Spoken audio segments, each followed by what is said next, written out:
I would like to give a shout out to our internet community and also, once again, welcoming you. The title of my talk is An Attitude of Thanksgiving. But before I get into that, I want to ask you all something. How many of you were here last week for Bill's talk or heard it like I did? Oh, were you here, Bill? Okay. Well, what do you think? Well, if I recall after listening to his talk, he asked you to do some homework. And he asked 4 questions. And those 4 questions were, what is the character of your God? What is the content of your faith? What is the function of this spiritual center? And what is the purpose of the workshop service? Well, on that last question, you can better believe that I have an opinion. and for me, I'm up here. Once again, I'm going to be doing some talks once or twice a month for a while. And I know that it's important for me to share unity beliefs, unity principles, and concepts. But more than that, it's about the 5th principle, which is practice, practice, and practice. Because I really do think that that is the foundation of unity. And that ties in to my talk, an attitude of thanksgiving. And now I'll ask it in a question. An attitude of thanksgiving? What does that mean? The most important decision we make as we get up and start our day each morning is that our attitudes, all of our attitudes, are in rhythm with the divine within. There is no barrier too high, no valley too deep, no challenge too great for us to undertake. So what is the attitude of thanksgiving? Well, our co-founder Charles Fillmore's book, The Revealing Word, which to me is one of my go-to books because it defines a lot of phrases and words that the unity movement uses. But he says attitude is the state of mind in relation to some matter or situation, a mental position. And in his perspective, it's a positive mental position. And then he further defines thanksgiving is demonstrating prosperity through divine law. So, in other words, an attitude of thanksgiving is a positive mindset of prosperity through divine law, or in my own words, we thank the God within for cultivating a discipline of gratitude exemplified in all that we do. Not just, oh, thank you for the cookie, but thank you for breathing. Thank you for allowing me to be of service. Thank you for serving and helping and dealing with any situation of adversity or challenge through the eyes of my spiritual self, through the eyes of my divine self, however way you define that. All metaphysicians have found by experience that being thankful for what they have increases the divine inflow.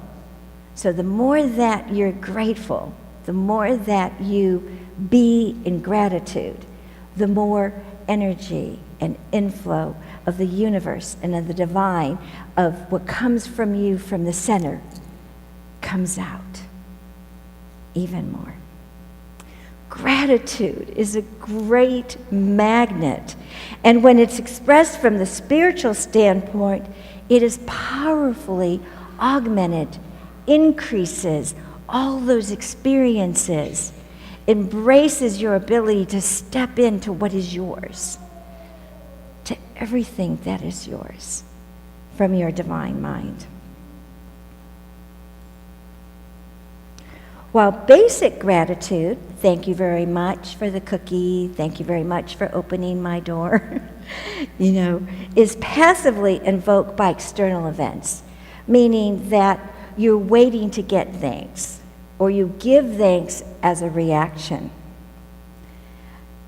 But the spiritual discipline, and this is where I introduce this concept right here, is the spiritual discipline of gratitude. Because the way we see it in unity, and as part of 4 in our prayer practice, we have the discipline of gratitude.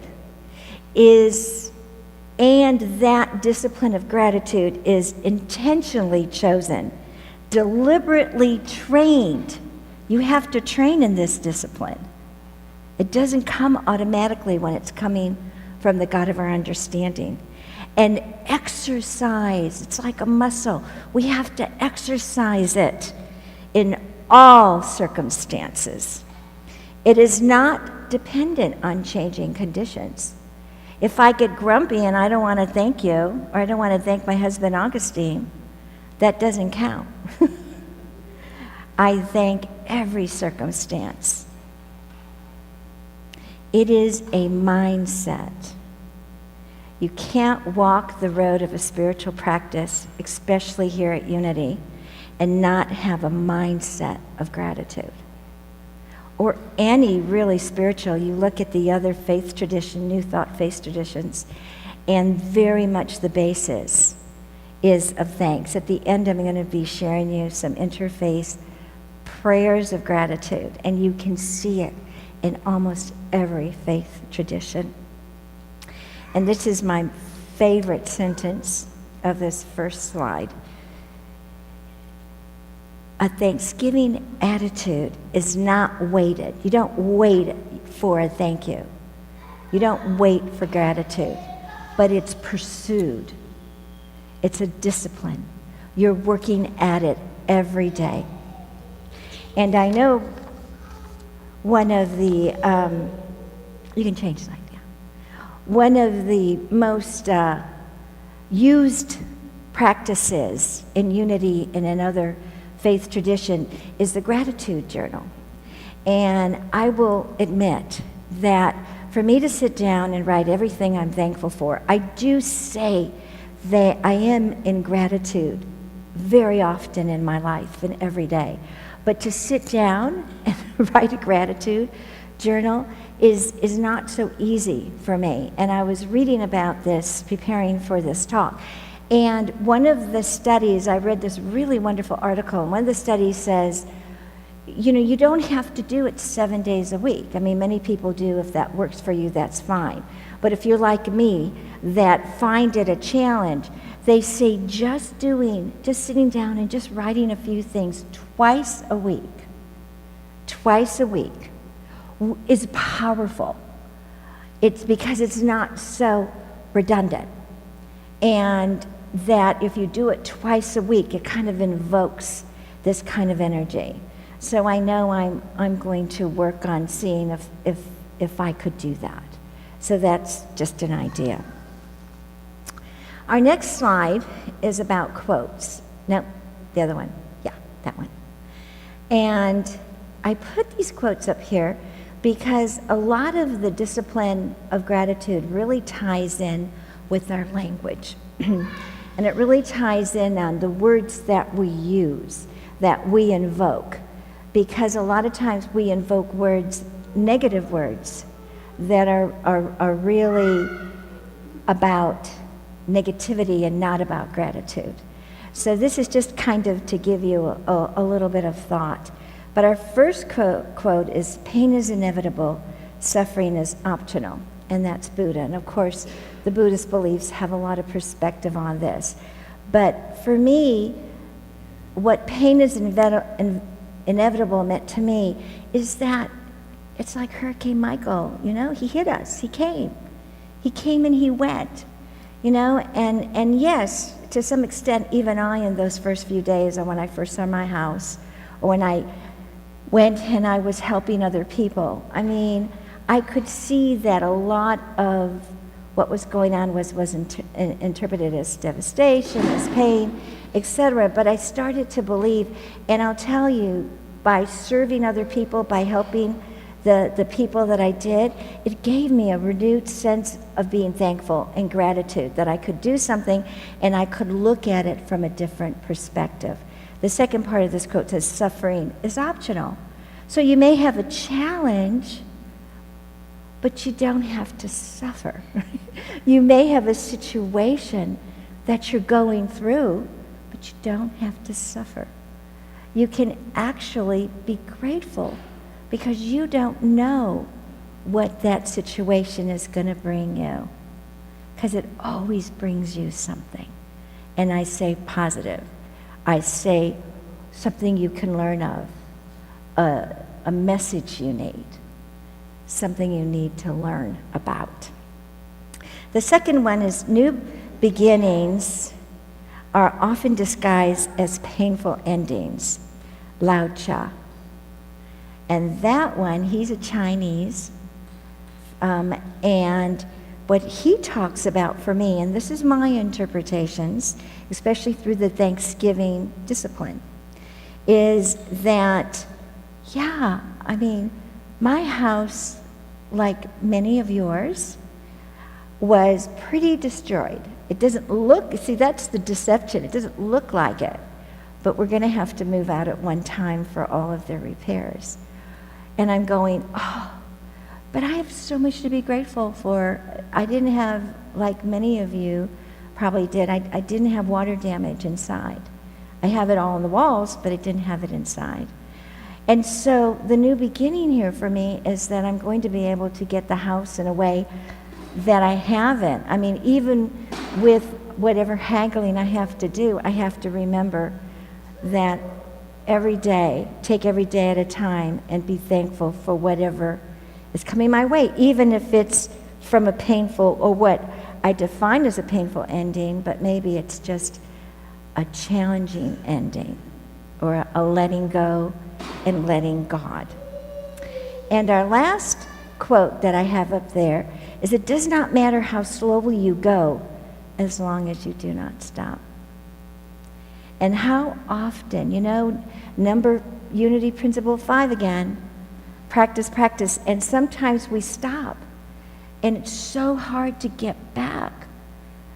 But it isn't about stopping, it's about you just slow down for a minute. So get back up, and maybe you're not meditating, but you can say a prayer, or you can just say thank you. Or you can go out and be of service to someone. That to me is all part of a practice. But as Confucius says, it does not matter how slowly you go, as long as you do not stop. And so, next slide, thank you. The Teos tale. And this is one of my most favorite stories of all time. And I'm sure you've possibly have heard it before. But this is a good example of this old farmer kind of implementing the Thanksgiving discipline. And so I share. Once upon the time, there was an old farmer who worked his crops for many years. One day, his horse ran away. Upon hearing the news, his neighbors came to visit. Such bad luck, they said sympathetically. Maybe, the farmer said. The next morning, the horse returned, bringing with it 3 other wild horses. How wonderful, the neighbors exclaimed. The old farmer said, maybe. The following day, his son tried to ride one of the untamed horses and was thrown right off the horse and broke his leg. The neighbors, of course, again came running to offer this sympathy on his misfortune. Oh, poor you. And the farmer said, maybe. The day after the military officials came, they passed him by. The neighbors congratulated him. They congratulated how well things turned out for him because they didn't take his son because he had a broken leg. So what is the moral of the story? What's the explanation to this? Well, I think that old farmer had the wisdom to understand the nature of life. That you can't judge an event as an end or a negative in any way. There's always tomorrow. And whether the day was good or bad, there are a million effects which can arise from one event. A million different things that can arise from one event. The farmer looked at the events in a neutral perspective, knowing that it is what it is and that he was grateful for the experience and it accepted anything that came his way. The next slide. So I want to ask you a question. Look at this from the Thanksgiving discipline. But what do you see on this slide? Do you see a light encompassing her? Or is she grateful that she has developed her own spiritual practice to be able to invoke the light from within herself? What do you think? What do you choose to do? Are you going to let what's outside of you? Are you going to complain? Are you going to feel desperate for whatever situation? Or are you just going to accept the situation as is and just thank the God of your knowing for the opportunity to resolve and accomplish anything? Because remember, when our attitudes are succinct with the divine within, there is no barrier too high, no valley too deep, no challenge too great to undertake. And now, I want to close with a couple of interfaith prayers. Islam. On this day of gratitude, Almighty God, thank you for clothing my nakedness. Please help me clothe someone in need of clothing. Almighty God, thank you for feeding me when I was hungry. May I feed a hungry person. Almighty God, thank you for family and friends. Help me give friendship and comfort to the lonely. Almighty God, thank you for the guidance of my path. Help give me guidance to the lost. Almighty God, thank you for the gift of knowledge after ignorance. Please help me to share your knowledge with those who need it. An American Indian spirituality. The Creator is intimate within all creation, all beings, all situations in our life, present, past, and come. We are thankful for all that has been given us, both the blessings and the hardships. We give thanks for elders, ancestors, teachers, our families, our communities. We are mindful of our relationship and interconnection to all of creation, the great web of life. And I say thank you. Namaste.